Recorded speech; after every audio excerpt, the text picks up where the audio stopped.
Hello again, Vinyl Community, Matt here. First of all, let me apologize for my voice. I'm a little croaky because I've had a cold. And secondly, I apologize for not posting a video recently, but yeah, things have been a little bit hectic. My second child was due, and it was all kind of a rush. I mean, with my first daughter, it was a 20-hour labor, which actually is not particularly long for a first child.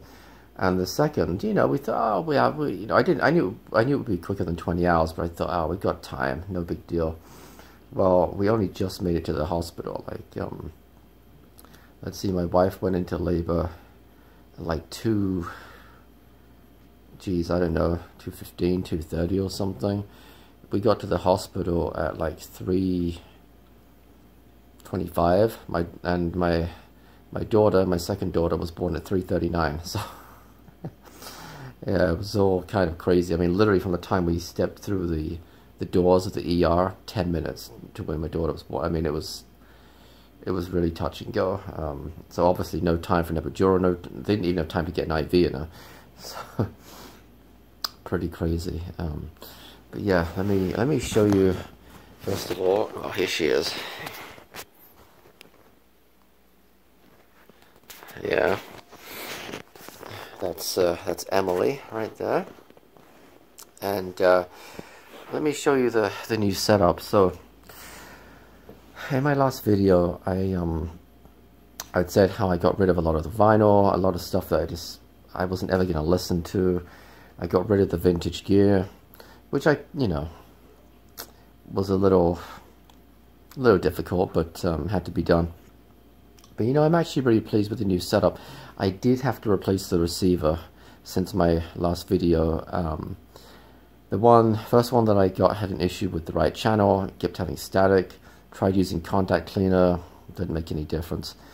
And then as part of the big trade at the record store, I got another receiver, which I thought was working until I tried to use CD and mini disc on it.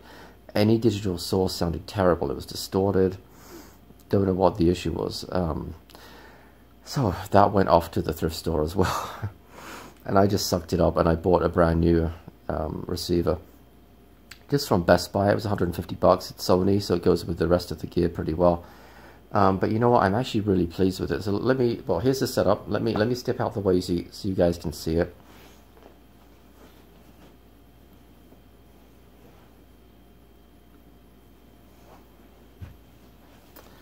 Okay.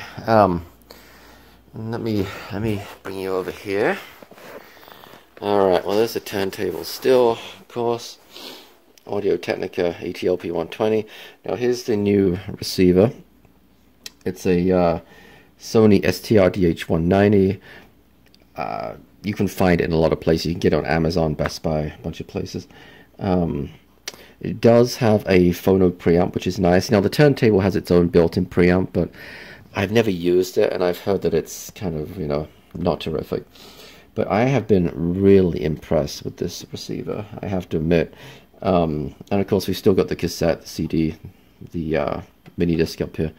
But yeah, I've been really impressed with the receiver because I've listened to, oh, there we go, excuse me, I've listened to a few things on it, and I've been actually blown away by how good it sounds. I don't know if it's the built-in preamp that sounds good. I don't know if it's the you know, the circuitry in the receiver itself, but it does sound better than my old stuff. It does, and I didn't think it would, but it does. It also has built-in Bluetooth, and I did not think I would use that. Now bear in mind, I only picked this up 2 days ago, and I've already used the Bluetooth. James Griffiths posted on Facebook, he posted a link to the new Back in the USSR remix from the White Album box set that was just released, and he was saying how great it sounded. So I thought, shoot, sweet, I can give the Bluetooth a try. So I did, and it worked great, and it did sound good. Now I do have some vinyl to show you, as always. Just a few pickups. I haven't bought too much recently, but so this is DP9, a house album, a house compilation. from 1990. I picked up 2 of these from Kerry Khan in 1976, the UK eBay seller that I buy a lot of records from. I really like them. I had these when I was a kid, and they're really good. So, ooh, that's not good. That's not good. There's some squawking. Let's see. Alright, hang on. Hang on. Hang on. Hang on. I'll be right back.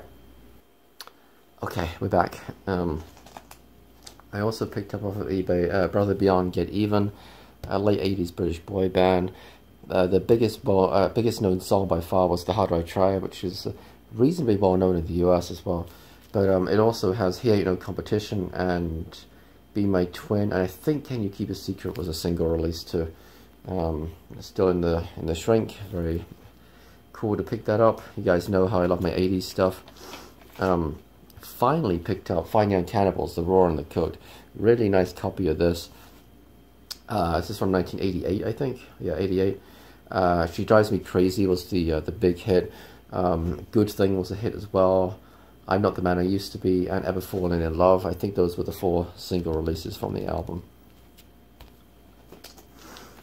Really pleased to pick this up. This wasn't really on my want list. I just happened to stumble across it on eBay, but take that, Everything Changes.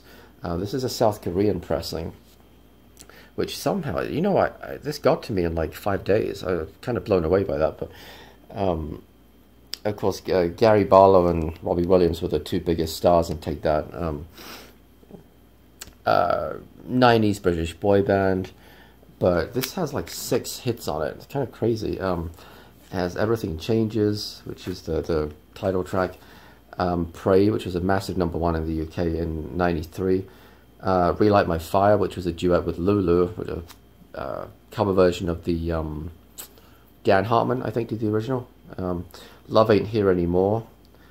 Why Can't I Wake Up With You, and Babe. I think Babe was another #1 too. So $19 with free shipping. That's a really good price for this. Really pleased to pick it up. It's in very nice condition too. And this one was a little bit of a grail, actually. The Forrest Gump soundtrack. I found this on eBay for $15 with free shipping.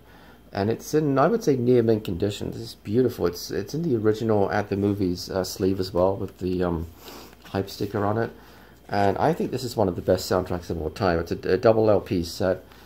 I love the actual soundtrack, the Forrest Gump Suite by Alan Silvestri, but I mean, check out this for a list of artists. I mean, Elvis Presley. I'll just read off, you know, some of the better known ones.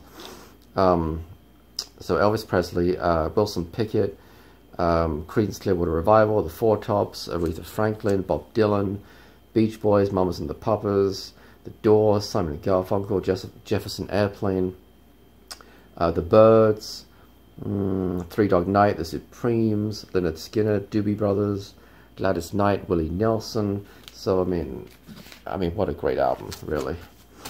And then finally, on my way back home after I picked up the new receiver, I may or may not have stopped by the Rat Hole. Don't tell anybody.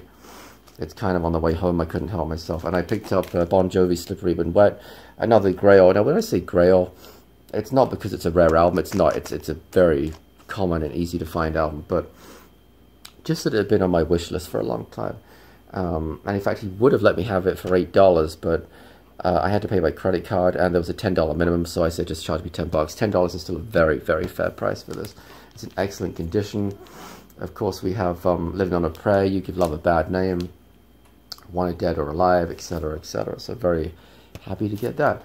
So that's pretty much it. It's my update. Thanks as always, everybody, for watching. And until next time, bye-bye.